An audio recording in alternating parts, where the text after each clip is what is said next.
오늘 이 본문을 묵상하면서 문득 떠오른 영화의 한 대사가 있었는데요. 이제 현실에 지쳐 있는 그 여자 주인공에게 그 남자 주인공이 굉장히 따뜻하게 이렇게 한마디를 합니다. 그 남자 주인공은 굉장히 좀 올곧고 또 마음이 이렇게 따뜻했던, 누군가의 마음을 공감할 줄 알았던 이제 그런 캐릭터로 등장을 하게 되는데요. 그 여주인공에게 이렇게 얘기를 합니다. 인생은 내력과 외력의 싸움이야. 인생은 내력과 외력의 싸움이야.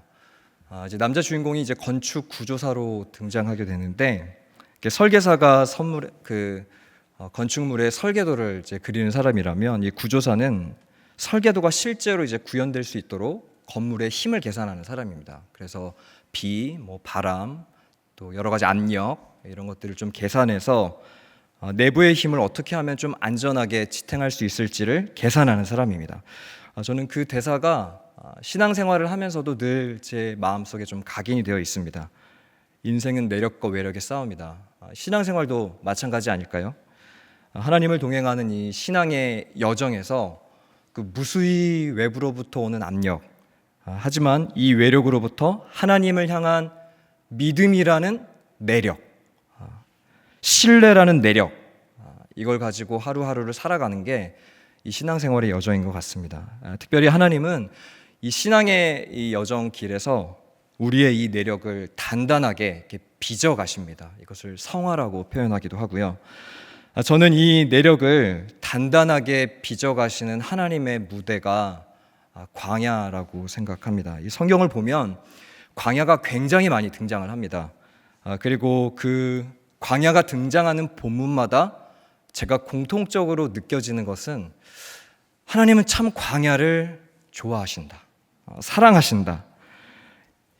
예레미야 2장 2절에도 보면 가서 예루살렘에 기에 외칠지라 여호와께서 이와 같이 말씀하시기를 내가 너를 위하여 내 청년의 때의 인애와 내 신혼 때의 사랑을 기억하노니 곧 씨 뿌리지 못하는 땅 그 광야에서 나를 따랐음이라. 하나님은 추억하고 계셨습니다. 그 이스라엘이 광야에서 나누었던 그 뜨거운 사랑과 그 순종의 관계를 하나님도 마음속 깊이 아마 간직하고 계셨던 것 같아요. 하나님은 참 이 광야의 시간을 참 좋아하시는 분이구나. 하지만 광야 어떤 곳입니까? 한 단어로 표현한다면 결핍, 또 메마름의 공간, 피하고 싶은 곳.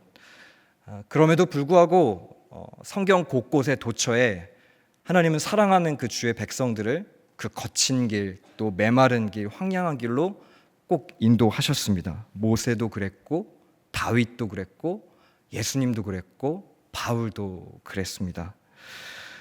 그렇다고 한다면 하나님께서 이렇게 광야로 인도하시는 이유가 있지 않으실까요? 사랑했던 그 사람들을 다 광야로 초대하셨다면, 이 광야라고 하는 것은 사전적인 의미로 텅 비고 아득히 넓은 들이라고 하는 사전적 의미를 가지고 있습니다. 물론 지금 신약의 2000년의 시대를 뛰어넘어서 살아가고 있는 우리에게 이 광야라고 하는 공간은 단순히 물리적 장소는 아닌 것 같습니다. 제 멘토 목사님께서 그 광야라는 공간을 설명하실 때 저에게 인상 깊은 설명을 한번 해주신 적이 있는데요. 내 그림이 깨진 곳이 광야다. 이런 표현이 제가 인상 깊었습니다. 나의 그림이 깨진 곳, 내가 그렸던 사업의 방향이 틀어지고, 내가 원했던 자녀 교육의 방향성이 틀어지고, 그렇게 믿었던 사람과의 관계가 깨지고 내 그림이 깨지는 곳, 그게 광야다. 사랑하는 성도 여러분, 하나님께서는 왜 이렇게 깨진 광야로 우리를 들어오게 하실까요? 언제 끝이 날까요? 좀 빨리 통과해서 가나안으로 가면 좀 안 되겠습니까? 굳이 광야를 통과해야 하는가? 저는 오늘 이 말씀을 좀 묵상하면서 두 가지의 질문을 좀 풀어가는 방식으로 오늘 말씀을 여러분과 좀 나누려고 합니다. 첫 번째로, 하나님은 왜 우리를 광야로 인도하시는가? 그리고 두 번째로는, 하나님은 광야에서 대체 뭘 하시는가? 이 두 가지를 알면 우리가 하나님 앞에 좀 마땅한 반응을 하면서 살아갈 수 있지 않을까 생각을 해봅니다. 먼저는 왜 하나님은 광야로 우리를 인도하시는가? 바로 우회의 은혜를 주시기 위함입니다. 우회, 돌아가는 은혜. 출애굽한 이스라엘에게는 가나안으로 들어가는 길이 총 2가지 루트가 있었습니다. 제가 준비한 사진 한번 잠깐 띄워주시겠습니까? 지금 고센이라고 불리우는 저곳에서 출발을 시작을 해서요, 지중해를 따라서 해안선을 따라 가나안으로 들어가는 방향이 첫 번째 루트였습니다. 이 해변길은 무역로로 사용될 만큼 굉장히 좀 지름길이었고 탄탄하게 닦여져 있는 이런 평지였습니다. 길을 잃을 염려도 없고. 하지만 두 번째 루트는 시내반도 중앙을 건너서 요단강을 건너가는 지금 화살표로 그려져 있는 이 루트였습니다. 이 길은 잘 아시는 것처럼 이 모래사막을 통과해야 되고 기온의 변화에 적응해야 되고, 만약 성도님께서 이 가나안 땅으로 가신다면 이 2가지 루트 중에 어디로 가시겠습니까? 당연히 첫 번째로 가야 하지 않을까요? 당연히 이스라엘도 아마 해안길로 인도해 주실 거라고 생각을 했을 것 같습니다. 하지만 하나님께서는 우회의 은혜를 이스라엘에게 허락하십니다. 바로 그 답이 17절의 말씀에 나와 있는데요, 우리 17절 말씀을 같이 한번 한 목소리로 읽어보겠습니다. 시작. 바로가 백성을 보낸 후에 블레셋 사람의 땅의 길은 가까울지라도 하나님이 그들을 그 길로 인도하지 아니하셨으니 이는 하나님이 말씀하시기를 이 백성이 전쟁을 하게 되면 마음을 돌이켜 애굽으로 돌아갈까 하셨음이라. 이 백성이 전쟁을 하게 되면 마음을 돌이켜 애굽으로 돌아갈까 하셨습니다. 하나님께서 인도하시는 이 길은 사람들이 선호하는 쉽고 좀 빠른 길이 아니었던 것 같습니다. 멀고 험한 길이었습니다. 왜 오늘 이 본문의 말씀에 보면 해변길로 인도하지 않는다고 말씀하시나요? 전쟁을 하게 되면 마음을 돌이켜서 애굽으로 돌아갈까. 해변길로 만약에 가게 되면 그 당시 해변길을 장악하고 있었던 블레셋과의 전면전이 불가피했습니다. 그러니까 철기 문명이었던 이 블레셋과의 싸움, 이미 불보듯 뻔한 싸움 아니었을까요? 400년 동안 이 애굽에서 벽돌 굽고 벽돌 나르면서 종 노릇했던 이 이스라엘 백성은 아마 이미 그 전투력이나 그런 야성이 떨어질 대로 떨어진 상태였을 겁니다. 그리고 무엇보다도 아직 애굽에서 나오기만 했지 삶의 목적, 정체성, 하나님과 함께하는 어떤 교제의 실력, 믿음의 실력 아마 아직 하나도 갖춰지지 않은 상태였을 겁니다. 무장도 되어 있지 않은 상태. 만약 블레셋과의 전쟁에 마주하게 된다면 어디로 도망칠까요? 다 아마 애굽으로 도망치지 않았을까요? 최소한 애굽은 전쟁은 없는 나라였거든요. 안주할 수 있지만 대신에 바로의 종으로 다시 돌아가야 하는 그런 땅이었습니다. 하나님은 이것을 아셨고 해변길이 아니라 광야의 길로 인도하시는 이 우회의 은혜를 아직 영적으로 눈뜨지 못한 이스라엘을 향한 배려로 인도해 나가십니다. 사랑하는 성도 여러분, 우리도 마찬가지입니다. 하나님, 왜 나는 해변길이 아니라 광야길로 인도하십니까? 왜 매번 더디고 늦습니까? 그러나 우리는 이 질문 앞에 우회의 은혜, 돌아가게 하시면서 하나님은 우리를 단순히 그냥 골탕 먹이시고 이스라엘을 난처하게 만들기 위해서 인도하시는 게 아니라 해변가에 아직 상대할 수 없는 블레셋이 버티고 있기 때문에, 빙빙 돌아가는 이유는 하나님이 무능해서가 아니라 이스라엘이 아직 준비가 안 됐기 때문입니다. 하나님이 무능하셔서가 아닙니다. 하나님은 한 번도 저와 여러분의 인생에서 실패하신 적이 없는데 우리가 느끼는 실패감이 문제 아닐까요? 우리가 느끼는 실패감, 이 실패감 때문에 해변길로 인도하시지 않는 하나님에 대한 오해가 이렇게 쌓여가는 것 같습니다. 하지만 우리는 이 우회를 통해서 내 인생이 내게 아니라는 고백, 신앙의 체질과 습관을 배우고 이 믿음을 배우는 시간을 통과하는 것입니다. 사랑하는 성도 여러분, 애굽에서 빠져나오는 데는 딱 하루 걸렸습니다. 하지만 이스라엘 백성 내면 안에 있는 애굽이 빠져나오기까지는 40년이 걸렸습니다. 그 이스라엘의 심령을 꽉 붙잡고 있는 애굽이라고 하는 것이 빠져나오기까지는 40년의 시간. 하나님은 비록 우리의 인생을 우회하시는 것처럼 느끼게 하시지만 그 하나님의 인도하심을 따라갈 때 그 길이 가장 안전하고 완전한 길임을 믿는 것, 그것이 우리가 고백하는 믿음이고 신앙인 것입니다.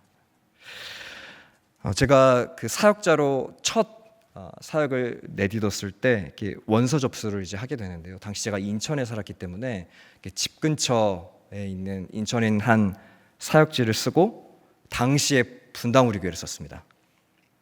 이 당시 신학생들에게 담임 목사님에게 배울 수 있다라는 이 특권은 사실 대단한 특권이었기 때문에 담임 목사님께서 가끔 이제 대구에서 사역하셨을 때 사랑의 교회 옥하는 목사님 밑에서 사역하고 싶다, 이런 간절함이 있었다. 뭐 그런 것처럼 저에게도 간절한 마음이 있었어요. 근데 두 군데를 썼는데요. 집 근처에 있는 사역지 하나, 이제 분당 우리 교회 한 군데. 먼저 일정이 집 근처에 있었던 사역지에서 먼저 그 면접 일정이 잡혀서 떨리는 마음으로 이제 면접을 봤습니다. 잘 그 면접을 마치고 마지막으로 한 목사님께서 저에게 물어보시는 거예요.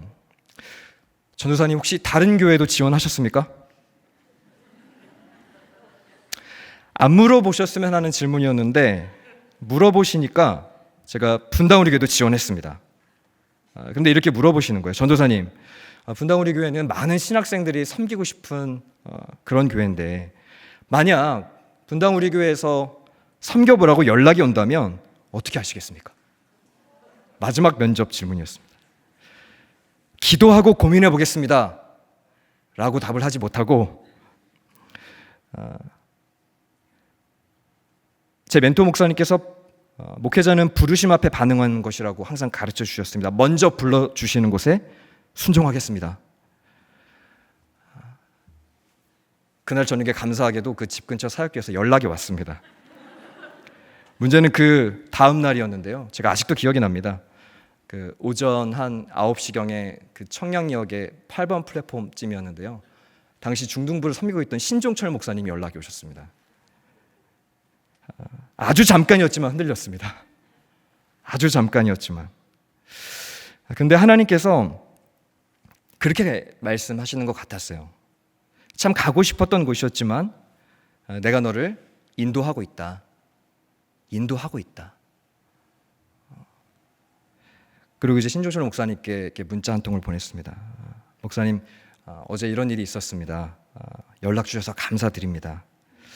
자, 그날 하나님 앞에서 사역자로서 참 기쁨과 자유함이 있었습니다. 그 후 한 2번의 사역지를 거쳐서 다시 또 이 부르심의 자리에 인도해 주셨고 저도 그토록 배우고 싶었던 담임 목사님 밑에서 목회를 배울 수 있는 특권을 누리게 됐습니다. 저는 그때 한 번에 내렸던 그 작은 결정 하나가 저에게는 큰 영적인 자산이 됐습니다. 하나님께 나의 길을 내어드릴 때, 내 인생의 그 방향 키를 내어드릴 때 하나님은 가장 선한 길로 인도하신다. 가장 선한 길로 인도해 주는 분이 우리 하나님이시다. 18절 말씀도 보면 이스라엘은 광야길에 자신의 운명을 맡깁니다.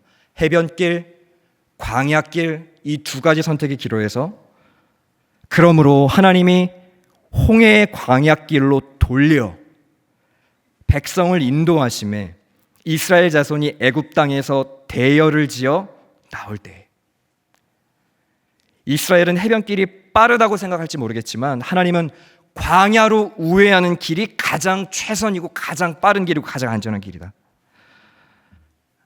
하나님 없는 해변길과 하나님과 동행하는 광야길이 있다면 과감하게 하나님의 손에 우리의 길을 내어드리는 성도님들이 되시기를 주님의 이름으로 축원합니다. 자, 그렇다면 두 번째 질문, 광야에서 하나님은 무엇을 하실까요? 우리의 가장 약한 것을 다루어 가십니다. 가장 약한 것을 다루어 가세요. 이스라엘에게 가장 약한 것은 무엇이었습니까? 오랜 시간 노예 생활에 젖어서 하나님께 이 반응하지 못하는 굳은 마음이 있었거든요. 불순종.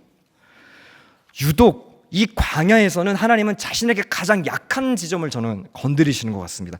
돈에 약한 사람은 돈으로, 이성에 약한 사람은 이성으로, 관계에 약한 사람은 관계로, 자녀에 약한 사람은 자녀 문제로 하나님이 이 광야에서 다루고 훈련해 가시는 것 같아요. 사실 훈련을 누가 좋아하겠습니까? 누구나 다 편한 길 가고 싶고 안주하고 싶고 훈련을 피하고 싶지만, 하지만 우리가 반드시 쓰임받아야 될 자리에 서기 전에 이 광야의 시간은 반드시 필요한 것 같습니다. 저는 이 광야의 훈련 시간을 떠오를 때 생각나는 사람이 사울과 다윗인데요. 훈련의 시간 없이 왕좌에 올랐던 이 사울 왕은 기름 부음과 동시에 왕이 됩니다. 잘 아시는 것처럼 기름 부음과 동시에 왕이 되어버리니까 작은 승리에도 금세 교만해지고요, 작은 승리로 자기 영광을 추구합니다. 하나님의 손에 붙들린 훈련의 시간이 없었기 때문에 그는 금세 교만해지고 승리에 도취되어 버리고 자기에게 주어진 성공을 핸들링할 만한 신앙의 실력이 없었어요. 이게 사울의 가장 큰 약점이었습니다. 하나님을 붙잡을 그 영혼의 힘이 없는 상태가 사울이었습니다. 시간이 지나갈수록 점점 변질되어 갔습니다. 변화되어야 가는데 변질이 되어버렸습니다. 반면에 다윗은 기름 부음과 동시에 광야에 입학하죠. 이 광야는 단순한 고난과 시련의 시간이 아니라 정련의 시간, 거친 면이 다듬어지는 시간, 이 시간을 통과하면서 다윗은 왕으로 준비가 되고 예배자로 준비가 되고 혼자 예배하는 것을 이때 경험하게 됩니다. 다윗이 어떻게 그렇게 하나님을 예배할 수 있었을까? 그 예배의 영성은 광야에서만 만들어진 것 같아요. 아무도 사람이 없어도, 심지어 악기도 없고 회중과 같이 예배드리지 않아도 그는 혼자 예배할 수 있는 예배의 실력을 광야에서 갖추게 됩니다. 그리고 그의 용기, 그의 영혼은 철저히 광야에서 준비되었던 것 같습니다. 사울과 다윗은 똑같은 시간을 살았지만 그의 인생의 밀도는 완전히 다르게 흘러가는 것을 보게 됩니다. 이스라엘도 이 광야의 시간이 마찬가지 아니었을까요? 바로의 종에서 하나님의 종으로 훈련되는 시간, 광야를 살다라고 하는 그 이진희 저자의 책을 보면 이런 내용이 나옵니다. 산은 쉽게 변하지 않지만 광야는 하루가 다르게 변한다. 오늘 있던 언덕이 내일이면 사라지는 경우가 허다하다. 광야를 지날 때는 모든 것이 다 불확실하다. 그래서 아무리 자신감 넘치던 사람도 자신의 무능력을 절감한다. 아무리 자신감 넘치던 사람도 자신의 무능력을 절감한다. 약한 것을 건드려서 무능함을 보게 하고, 그러나 사랑하는 성도 여러분, 이 무능함으로 하나님은 우리를 그냥 내버려 두시지 않습니다. 이 광야의 시간 하나님이 우리의 삶을 반드시 다루어 가십니다. 그 다루어 가심이 21절과 22절의 말씀인데요, 우리 함께 21절과 22절의 말씀을 한 목소리로 함께 읽겠습니다. 시작. 여호와께서 그들 앞에서 가시며 낮에는 구름 기둥으로 그들의 길을 인도하시고 밤에는 불 기둥을 그들에게 비추사 낮이나 밤이나 진행하게 하시니 낮에는 구름 기둥, 밤에는 불 기둥이 백성 앞에서 떠나지 아니하니라. 뜨거운 광야의 장렬하는 태양의 그늘이 되어주기도 하고, 엄청난 그 기온 차이를 막을 수 있는 따뜻한 스토브의 역할을 감당하기도 합니다. 하지만 이 불기둥과 구름기둥은 더 중요한 역할이 하나 있습니다. 훨씬 더 중요한 역할이 있습니다. 본문을 보면 그들 앞에서 가시며, 그들 앞에서 가시며, 이 구름기둥과 불기둥은 광야의 여정에서 나침반 역할을 하게 됩니다. 이제 조금 편안하고 이제 그 광야에 안착한 곳에 좀 편안해서 텐트 펴고 식사를 하고 밥을 먹고 있는데 갑자기 구름이 움직입니다. 불기둥이 움직입니다. 그러면 천막 다 접어야 돼요. 다 진행하던 모든 것을 멈추고 펼쳤던 자리를 다 접어야 됩니다. 다 접고 다시 떠날 준비를 해야 돼요. 움직이지 않으면, 그 구름기둥 불기둥과 함께 동행하지 않으면 사막 한복판에서 혼자 내버려지는 겁니다. 이 훈련을 40년을 한 거예요. 이 훈련을 40년. 급속도로 움직이실 때에는 피곤해도 움직여야 됐고, 잠깐 눈을 붙여서 피곤함을 풀고 싶은데도 하나님이 움직이시면 같이 움직여야 됐고, 또 머무르게 하실 때는 또 머무르고. 이런 인도 방식을 통해서 하나님이 이스라엘 공동체에게 바라시는 게 뭘까요? 말씀 앞에 반응하는 순종 아니었겠습니까? 사랑하는 성도 여러분, 오늘 우리는 이 광야를 어떻게 걸어가야 될까요? 광야를 지날 때는 땅만 보고 걸어가는 것이 아니라 구름 기둥과 불 기둥, 살아계신 하나님을 보면서 그 말씀을 순종하면서 한 걸음 한 걸음 민감하게 반응하면서 걸어가는 것. 이스라엘 백성만 그랬던 게 아니라 하나님께서 다뤄가셨던 수많은 성경의 인물들이 이렇게 걸어갔습니다. 대표적인 게 저는 엘리야라고 생각을 하는데요. 엘리야가 열왕기상 19장 11절과 12절에 보면, 다 읽진 않겠지만 그 마지막 하반절에 보니까, 또 지진 후에 불이 있으나 불 가운데에도 여호와께서 계시지 아니하더니 불 후에 세미한 소리가 있는지라. 광야에서 엘리야는 세미한 소리를 들었습니다. 이 세미한 소리라고 하는 것은 내 생각, 내 판단, 내 전제, 내가 가진 그림을 다 내려놓을 때 들리는 소리거든요. 내 그림이 다 깨지고 하나님께서 말씀하시는 그 세미한 소리, 음성. 제가 전에 이 결혼을 말하다를 쓰신 이요셉 작가님의 간증을 한번 제가 들은 적이 있습니다. 이 인생길을, 광야길을 걸어가는 여정 중에 우리는 어떻게 하나님의 말씀에 이렇게 민감하게 반응하면서 살아갈 수 있는가? 그의 일상의 삶에서 있었던 간증을 나누는 게 참 인상 깊었었는데요. 이분이 이제 사진 작가시다 보니까 자기 방에 어질러진 사진들이 굉장히 많으셨나 봐요. 아내가 방문을 열고 들어와서 너무 어지럽혀져 있으니까 이렇게 방문을 탁 열고 들어와가지고 이렇게 눈빛으로 탁 째려보더래요. 그리고 무슨 말을 해야 하는데 아무 말 없이 그냥 이렇게 나가더랍니다. 그런데 그 작가님의 간증 중에 아내가 말은 안 했지만 분명히 자신의 마음에 소리가 들렸다는 거예요. 방 치워 여보. 아무도 얘기하지 않았지만 들렸다는 거예요. 아내의 말이 들렸다. 분명 소리는 들리지 않았지만 마음에 들렸다. 그러면서 자신의 일상에서 하나님과의 관계에서 느껴지는 그 하나님의 말씀에 귀 기울이는 것을 이 이야기를 통해서 이렇게 비유를 하는 걸 제가 들어봤습니다. 우리가 하나님 앞에서 반응하는 것도 이와 비슷하다. 주님을 깊이 응시하고 그분을 묵상하면서 주님이 지금 내 삶을 바라보고 계신다면, 주님이 우리의 가정을 바라보고 계신다면, 우리의 사업장을 바라보고 계신다면 뭐라고 말씀하실까? 고도로 집중해서 하나님께 시선을 맞추고 우리의 시선, 우리의 동선과 상관없이 그 말씀의 움직임 앞에 집중해서 반응하는 그 훈련. 이게 바로 광야에서 하나님이 우리에게 원하시는 게 아닐까요? 21절과 22절을 제가 다시 한번 읽어보겠습니다. 여호와께서 그들 앞에서 가시며 낮에는 구름 기둥으로 그들의 길을 인도하시고 밤에는 불 기둥을 그들에게 비추사 낮이나 밤이나 진행하게 하시니 낮에는 구름 기둥, 밤에는 불 기둥이 백성 앞에서 떠나지 아니하니라. 앞에서 가시는 그 하나님께 여러분의 인생을 내어드리는, 그 핸들을 좀 내어드리는 성도님들이 되시기를 주님의 이름으로 간절히 축원합니다. 말씀을 마무리하려고 합니다.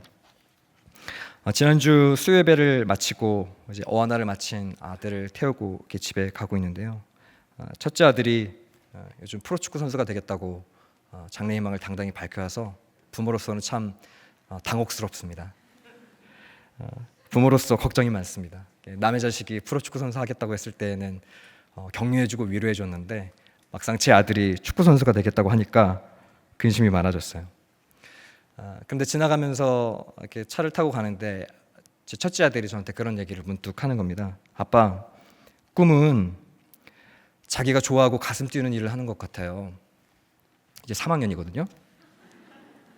아빠, 축구할 때 저는 가슴이 뛰어요. 제가 가슴이 뛴다는 말에 아무 말도 못했습니다. 제 꿈이라고 하는 이 하나의 가슴 뛰는 부르심이 10살의 아이의 인생을 이렇게 휘어감고 있는 걸 보면서 저는 문득 그게 하나님께서 저에게 말씀하시는 것 같았어요. 너는 하나님 앞에 가슴이 뛰고 있는가? 나에게만 현미경처럼 매몰되어서 나에게 내 인생에 광야에만 매몰되어 있는 건 아닌가? 광야를 통과하게 하시는 하나님을 향한 가슴 뛰는 꿈이 내게 있는가? 그러면서 제가 이 본문을 보면서 지나쳤던 본문의 한 사람에게 주목이 됐습니다. 요셉이에요. 요셉도 광야를 통과했습니다. 19절, 모세가 요셉의 유고를 가졌으니 이는 요셉이 이스라엘 자손으로 단단히 맹세하여 이르기를 하나님이 반드시 너희를 찾아오시리니 너희는 내 유고를 여기서 가지고 나가라 하였습니다. 하나님이 반드시 너희를 찾아오시리니 내 유고를 메고 가라. 그 유고를 메고 가는 행렬을 보면서 이스라엘 백성들이 무슨 생각했을까요?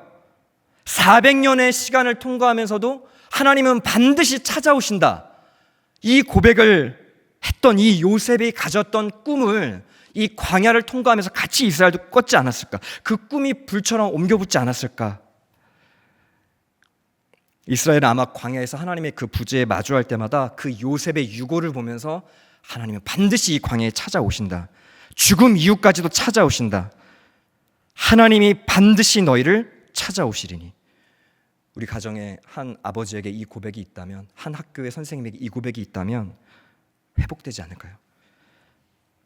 지난 특세에서 남자 순장반 특성에서 고백했던 그 웨이머커 찬양의 가사를 읽어드리는 것으로 오늘 말씀 마무리하겠습니다.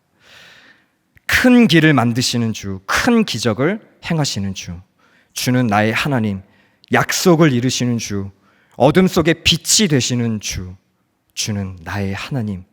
비록 내게 보이지 않아도, 비록 내게 느껴지지 않아도 일하시네 주님, 주는 결코 멈추지 않네. 함께 기도하시겠습니다.